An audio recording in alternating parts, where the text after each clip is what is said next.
The wind carried dust across the wide open plain, whispering through the dry grass like a secret too restless to stay quiet. The sun, fierce and unyielding, sank lower against the horizon, casting long shadows over the wooden fences and weathered cabins that dotted the valley.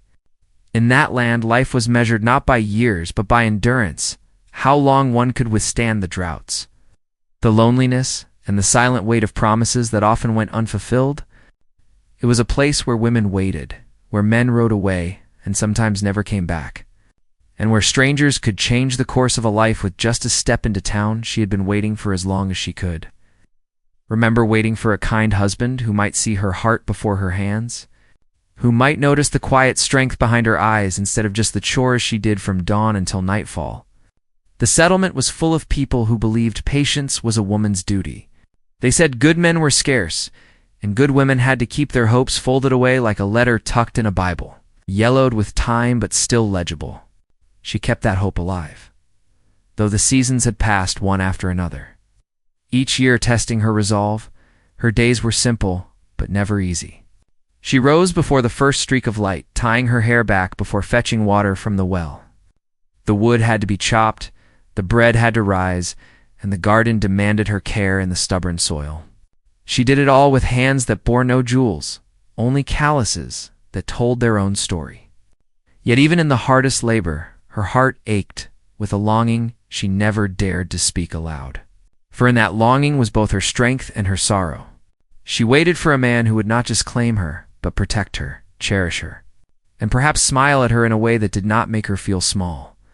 But the men who came around were not made of such gentleness. They were rough, hardened by cattle drives, saloon fights, and the emptiness of the road. They brought words dipped in whiskey, promises thinner than dust in the wind. She turned away from them all, not because she was proud, but because her soul knew the cost of settling for less than kindness. And so she waited. The town was small, but it had its rhythm. The blacksmith's hammer rang each morning, the church bell tolled on Sundays, and the saloon doors never stopped swinging. Travelers passed through a Cohan's looking for work, merchants selling trinkets, drifters carrying secrets they would never share. People talked, as they always did, about who was marrying, who had lost a farm, who had been caught cheating at cards. They said she was too particular, that her waiting would turn into wasting. She heard their whispers, but kept her chin steady. She believed, though faintly, that patience was not foolishness, but faith. Then, one day, the stranger arrived. He came in with the dust of the trail clinging to his boots, a hat tilted low against the sun, and a smile that carried something dangerous in its curve. He was not loud like the others, not quick to boast or spill his stories at the saloon. He carried himself with a calm that unsettled the men who measured strength by how fast they drew their guns. His eyes seemed to notice everything, the way the wind bent the wheat, the way her hands trembled just slightly when she balanced the water pail, the way silence hung heavy in places where laughter should have lived. The first time she saw him, she felt both drawn and wary. There was something in the way he looked at her, not as if she were a prize to be won, but as if he already knew her sorrow. Yet, along with that knowing, there lingered a shadow, something she could not name, but could feel in the marrow of her bones. He did not ask for her trust, not yet.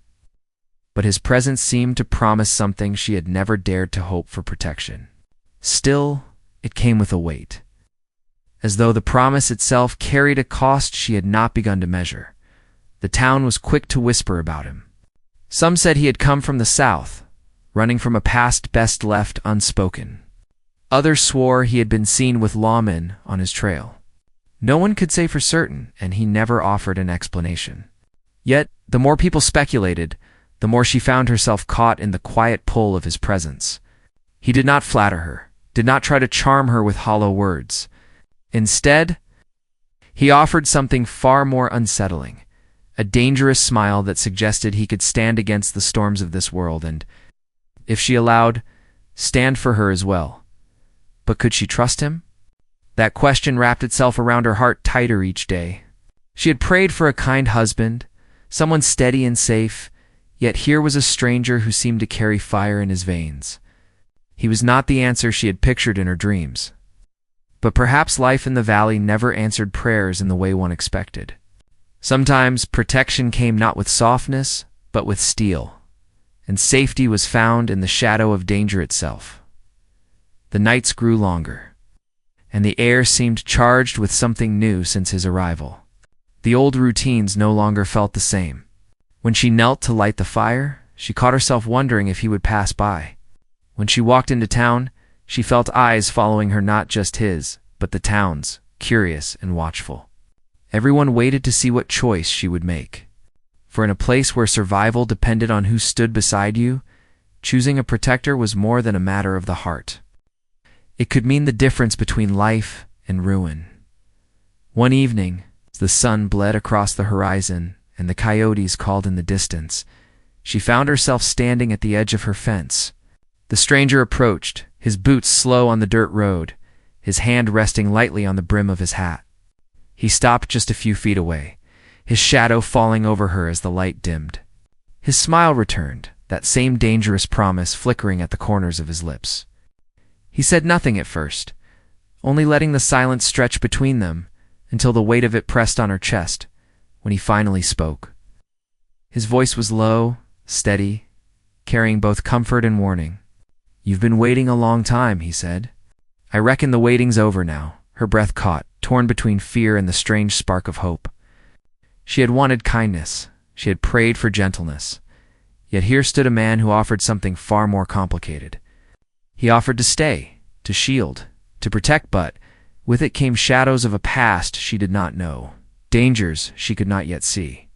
And as the wind rose behind him, carrying the dust of the trail into the twilight, she wondered if her patience had led her to salvation, or into the heart of a storm she was not ready to face.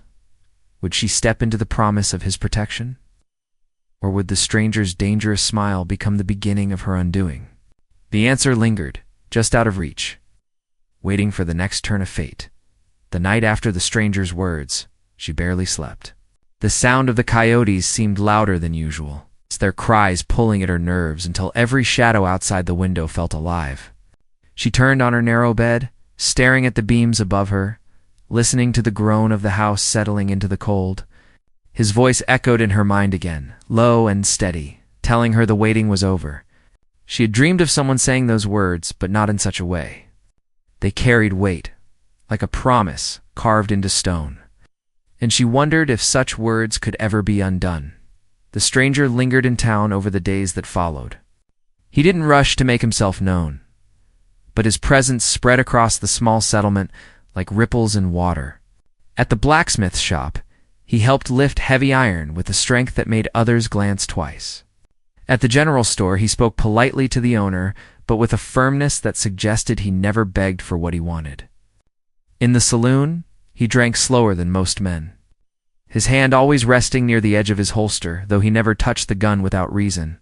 People watched him carefully, trying to decide if he was a man to welcome or to fear. She kept her distance, though her thoughts often betrayed her. Every time she stepped out to fetch water or tend the garden, she wondered if he might pass. Sometimes she saw him walking along the road, his stride steady, his hat tipped low. Once he even stopped near her fence again, nodding in greeting without saying a word. She felt her heart stumble at the simple gesture, as if her body knew something her mind refused to admit. The town, however, was less patient. Whispers grew louder in the corners of the saloon and the benches outside the church. Some said he was a hired gun who had left blood in his wake. Others thought he was running from the law, hiding in plain sight. A few believed he was simply a wanderer, weary from the road, looking for a place to call home. But no one could prove any of it, and he never gave enough away to confirm the rumors. His silence was both his shield and his weapon. For her, the waiting took on a different shape. She had prayed for a kind husband, a steady man who would bring comfort to her days, someone to share the quiet work of living. Yet this stranger's presence stirred something else inside her, something uneasy but undeniably alive. He was not the gentle picture she had imagined, but he seemed to carry strength in a way that promised survival. And in that land, survival was not a small thing. One afternoon, she sat outside with a basket of laundry, sun heavy on her shoulders as she pinned each garment to the line. The stranger walked by, not stopping, just tipping his hat as he always did. But this time, he spoke. "Hard work for one pair of hands," he said. His voice was calm, but there was a sharpness to it, as if he knew the weight of loneliness too well. She didn't answer right away, her fingers tightening on the clothespin. When she finally found her words, they were quiet. "It's the only way I've known." He nodded, his gaze lingering a moment before he moved on. The simple exchange left her shaken, though she couldn't explain why. It was as if he had looked straight through her walls, seen the years of waiting and the tiredness she tried so hard to hide.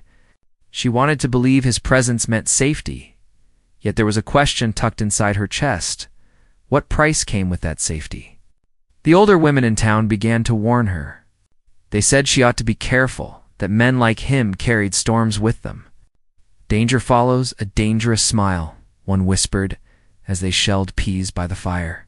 "And sometimes a promise of protection is just another way to keep you bound." She listened, but did not answer. Because in her heart, she knew their words were both truth and fear. Still, she couldn't stop herself from noticing things others ignored. He never drank enough to lose his wits. He never raised his voice, though men tried to provoke him at the saloon more than once. And though his eyes carried shadows, they softened almost imperceptibly whenever they met hers. It was that softness, fleeting as it was, that unsettled her the most. One evening, a storm rolled in across the valley, thunder rumbling like hooves in the distance. She worked to tie down the shutters when she saw him again. Standing at the edge of the road, his coat pulled tight against the rising wind, he watched the horizon as if he could read secrets in the darkening sky. When he noticed her, he walked closer, his steps slow but certain. "Storm's coming hard," he said. "You'll need more than these shutters." She hesitated, unsure if she should let him near. But the wind howled louder, rattling the boards, and she knew he was right. Together, they pulled the barn door closed, bracing it against the gusts. His hands were strong, steady, moving with a kind of practiced patience that spoke of years on the trail. When the work was done, they stood in silence, the storm breaking open above them. Rain pelted down, soaking the earth, drumming on the roof until the sound filled every space. In that moment, he looked at her again, his face lit by flashes of lightning. "You've been waiting for someone," he said, not as a question, but as a truth. She swallowed hard, unable to deny it. "I've been waiting for kindness," she whispered. His gaze deepened, the dangerous smile tugging at the corner of his mouth once more. "Kindness comes in many forms," he replied. Her heart pounded, torn between belief and doubt. She wanted to ask who he really was, why he had come, what shadows trailed behind him. But before she could, the thunder cracked overhead, and he turned away, stepping back into the rain as if the storm itself called him. She watched until he disappeared into the night, her chest heavy with questions left unanswered. The next day, people spoke of the storm's damage, but she could think only of him. Why had he chosen her fence to lean against, her barn to help secure? What had he meant by his words? Each time she turned it over in her mind, she felt both drawn closer and pushed further away. It was as though fate itself had set her in the path of something she could not yet understand. The mystery of the stranger deepened. When a rider came into town carrying news, he was a young man, breathless from the trail, saying he had seen gunfire not far from the valley, riders chasing shadows across the hills. Some believed it was outlaws. Others thought it was lawmen hunting a fugitive. Eyes shifted toward the stranger when the story spread, but he only stood in the corner of the saloon, silent. His jaw set tight. She heard the story too, and her heart tightened with unease. Was the man who had promised protection the same man who carried danger on his heels? Could he truly be trusted, or was he bringing trouble straight to her door? The questions tangled inside her until they weighed more than the chores that filled her days. Yet despite all the doubt, she could not silence the pull she felt each time she saw him walking near. The town waited for answers, but none came. And she, caught between fear and longing, realized her own waiting had changed. It was no longer the quiet patience for a kind husband. It was now something sharper. A waiting wrapped in uncertainty, shadowed by danger. and bound by the sound of a voice that lingered in her mind long after it had faded from her ears. And so the days stretched on. The sun rising over the wide plains, the dust carrying whispers of things unknown. She did not know whether the stranger was her salvation or her ruin. Only that her life had shifted since the moment he first appeared. The waiting was no longer hers alone, but shared with the shadow of a man who promised protection with a dangerous smile, and whose true story remained locked away, waiting to be revealed. The weeks that followed were heavy with unease. The stranger's presence had settled into the town like a storm cloud that refused to break, casting shadows over ordinary days. People carried on with their work, but glances lingered longer. Conversations hushed when he walked past. He didn't seem bothered by the talk, though. He moved through the streets as if he belonged there, though everyone knew he didn't. For her, the tension cut deeper. Each morning, she woke with her heart torn between wanting to see him and wishing he would leave before danger found him. His words that night of the storm stayed with her, haunting her as she moved through her chores. She wanted to believe he was different from the rough men who had passed through before, yet his silence made it impossible to know.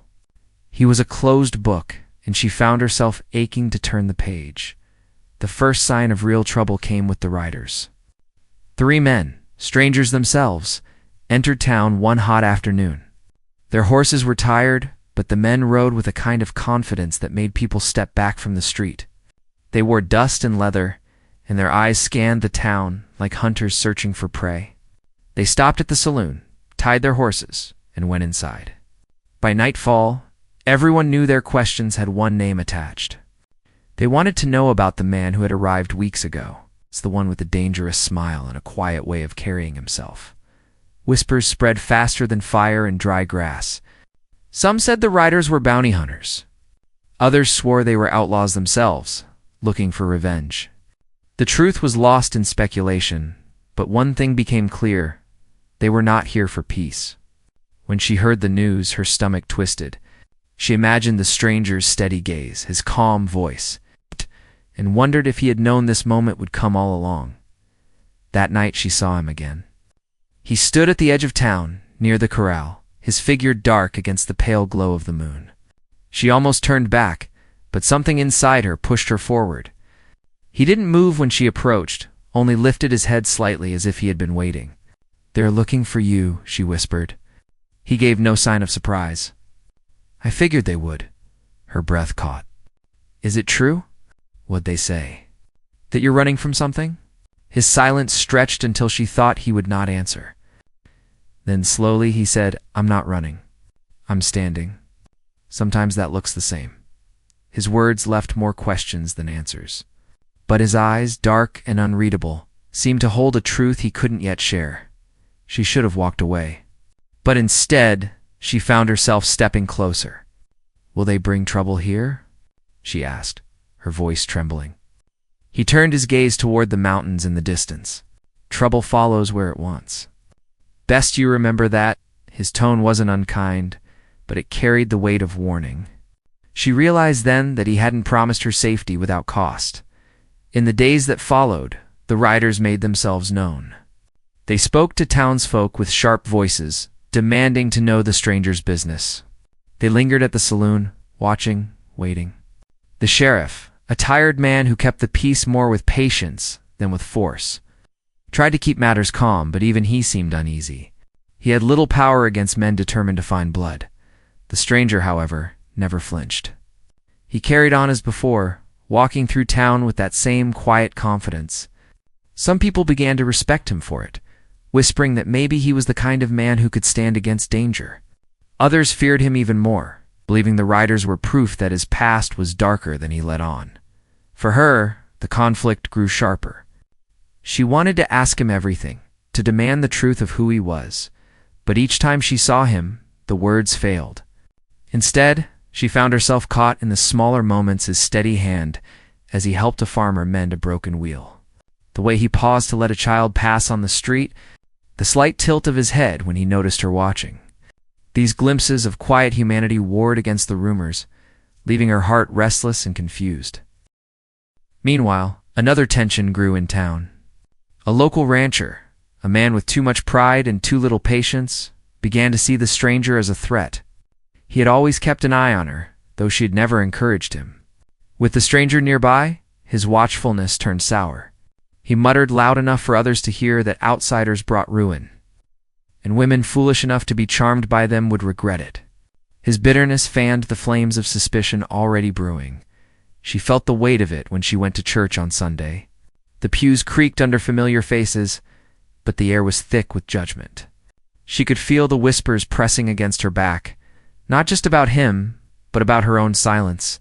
People expected her to choose a side, to either reject him or stand openly by him. Yet she could do neither.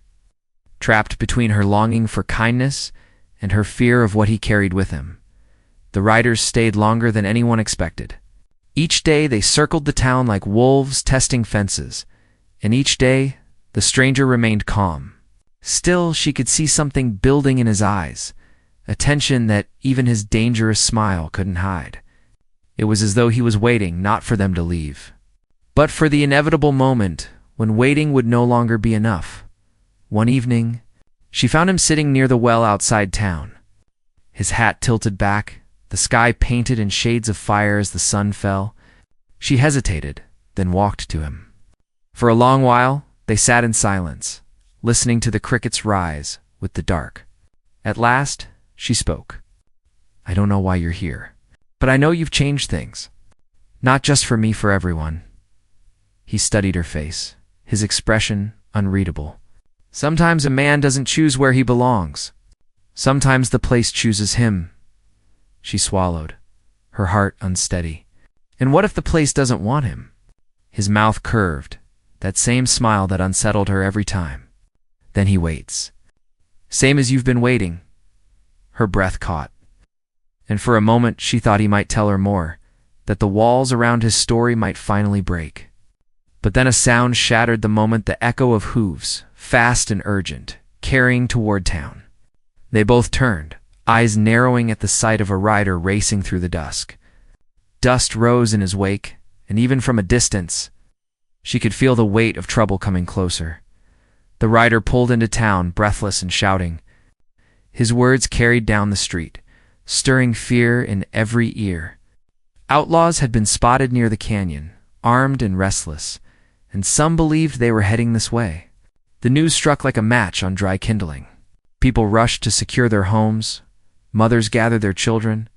Men reached for rifles they hadn't touched in months. The town that had seemed caught between suspicion and silence was suddenly alive with fear. She looked at the stranger then, searching his face for an answer, but his gaze was fixed on the horizon, hard and steady, as though he had been expecting this all along. Without looking at her, he rose to his feet. "It's starting," he said quietly.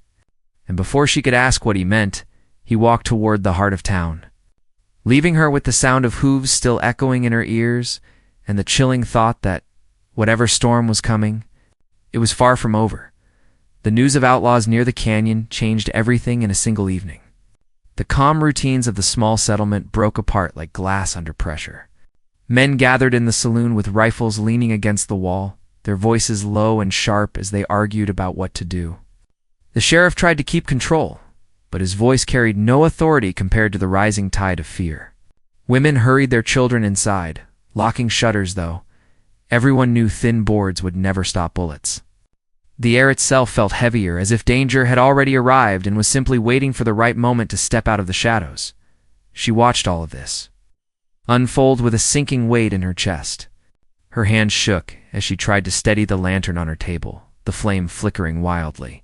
Every thought circled back to him, the stranger. He had known, she realized. From the very first day, he had carried this quiet sense of inevitability, as though the storm had always been following him, and now it was about to break over them all. That night, she heard voices outside her cabin. Two men spoke in hushed tones, their words muffled by the creak of the windmill and the rustle of grass. She couldn't catch all of it, but she heard enough to know they were talking about him. One voice was sharp with suspicion, the other uncertain, but afraid. They questioned whether he had led the outlaws here, whether his silence was a cover for something darker. The words sent a shiver down her spine. She pressed her hand against the wood of the door, torn between staying hidden and running out to defend him. But she did neither, only standing there in silence, her heart pounding. The next morning she found the stranger near the corral again, tending to a restless horse as though nothing had changed. His hat shaded his face, but she could see the sharp set of his jaw. When she stepped closer, he looked up, his eyes steady as ever. "They think you brought this trouble," she whispered. His hand stilled on the horse's mane. "Would you believe them?" The question caught her off guard. She wanted to answer without hesitation, but her voice faltered. "I don't know," she admitted, her throat tightening. "But I want to." For the first time, his expression softened, though the dangerous curve of his smile still lingered. "That's more than most," he said quietly. He glanced toward the distant hills, where the dust of riders might already be stirring. "When they come, it won't matter what the town believes. It'll matter who stands." The riders who had been searching for him were still in town, their presence like a knife pressed against everyone's nerves. They asked sharper questions now, pressing the sheriff for answers, watching him with cold, calculating eyes. Their horses were restless, their tempers short. She noticed how the townsfolk avoided their gaze, though some looked toward the stranger with suspicion that grew sharper by the day. It was a fragile balance, one spark away from turning into chaos.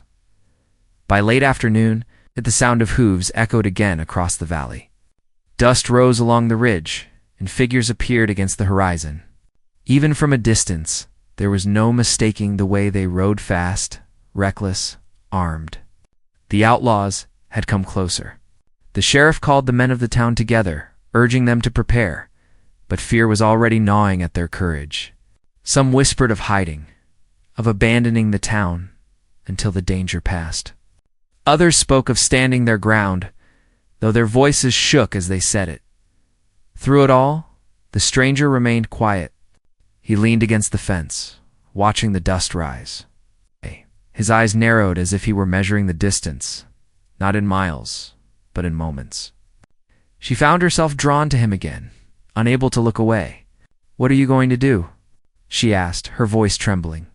He turned his gaze to her, and for a heartbeat, something unspoken passed between them, something heavy with both promise and warning.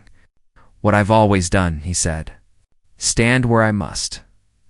As evening fell, the riders circling town grew bolder. Gunshots cracked in the distance, warning shots that carried easily through the thin air. The townsfolk huddled in their homes, candles snuffed, shutters closed tight.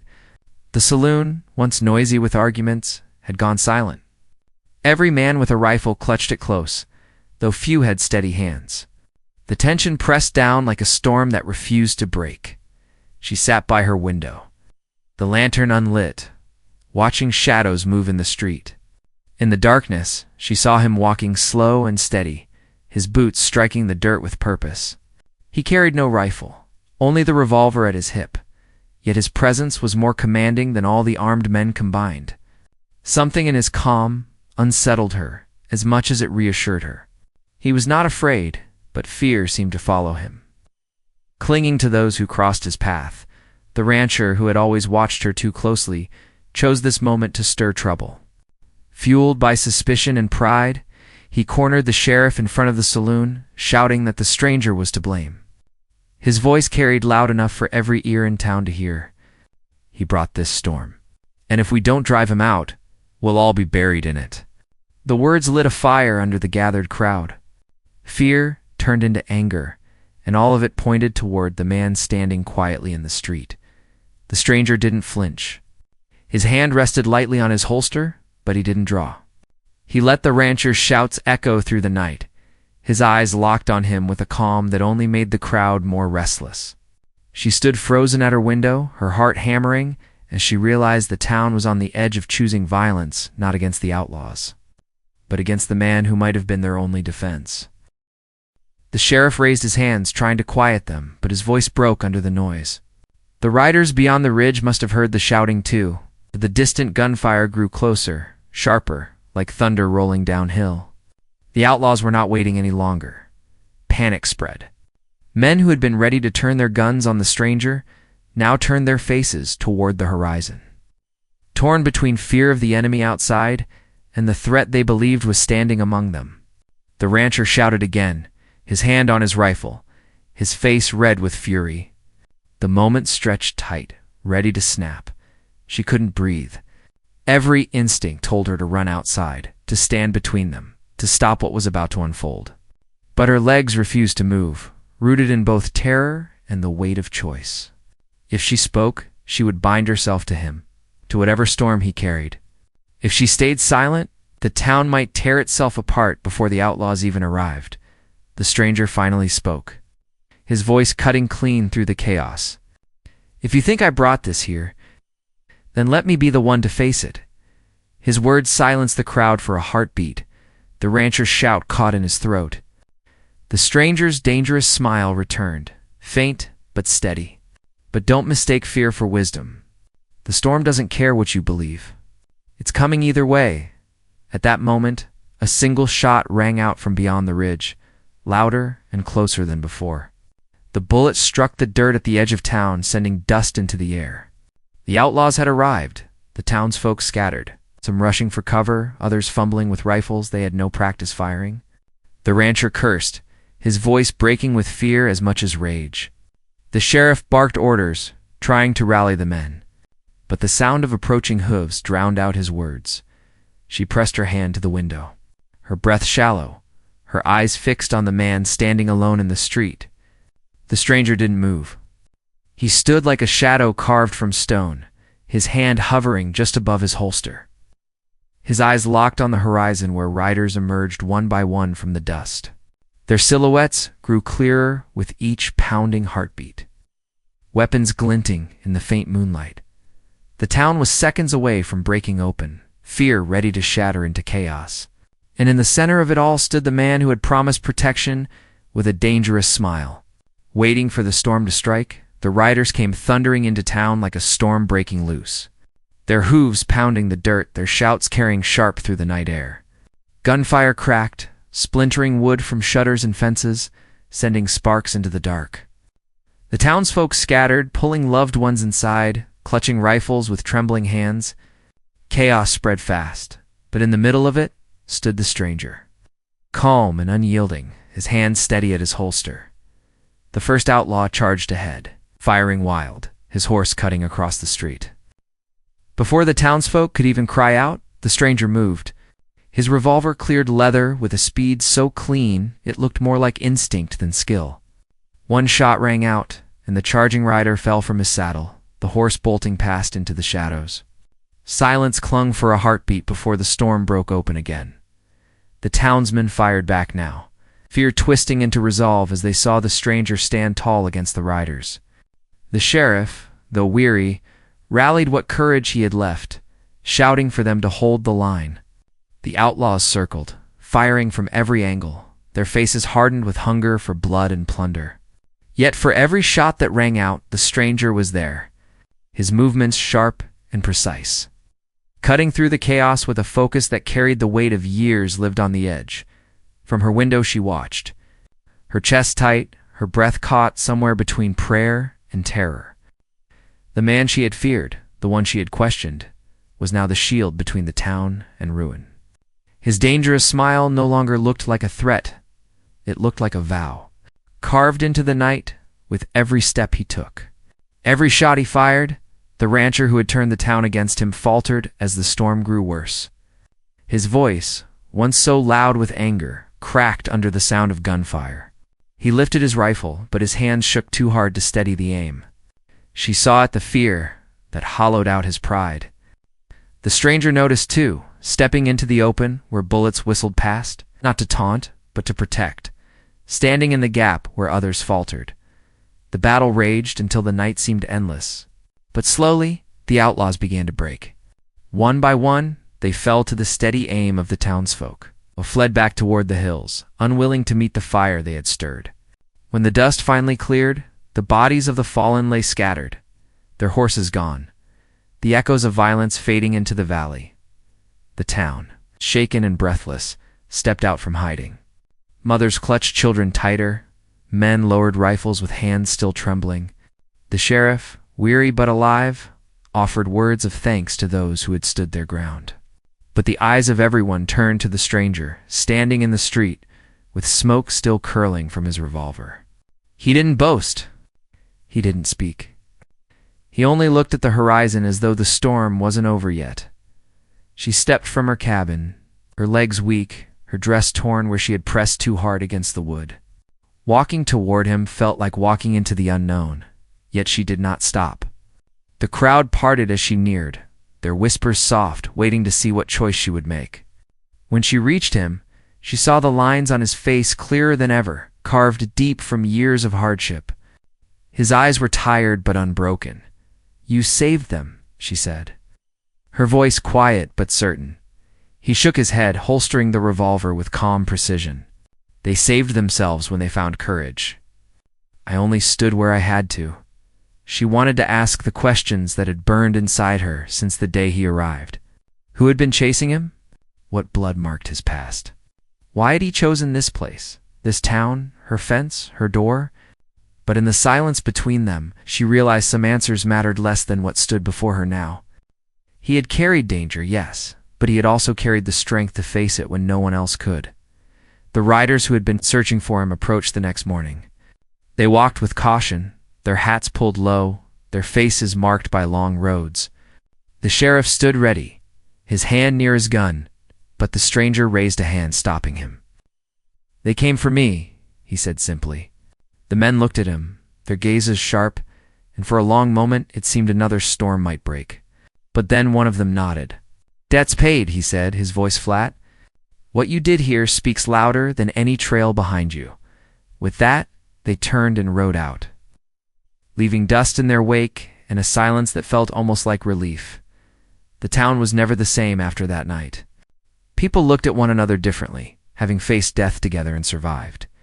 The rancher who had tried to turn them against the stranger found no more followers for his anger. He worked his fields quieter, his pride cut down by the sight of his own fear. The sheriff, though older and worn, carried a steadier weight of respect, his patience now bound to courage. And she, the woman who had waited so long, found herself standing in a new kind of waiting. Not for a kind husband, not for whispers of gentle promises, but for a life she hadn't dared to imagine.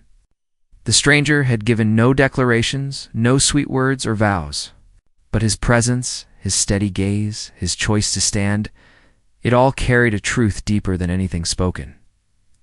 One evening, weeks after the dust had settled, she found him by the fence again. The same spot where he had first leaned, his hat tipped low against the fading light. She walked to him, her hands steady now, her heart no longer torn by doubt. He looked at her as she approached, his dangerous smile flickering once more.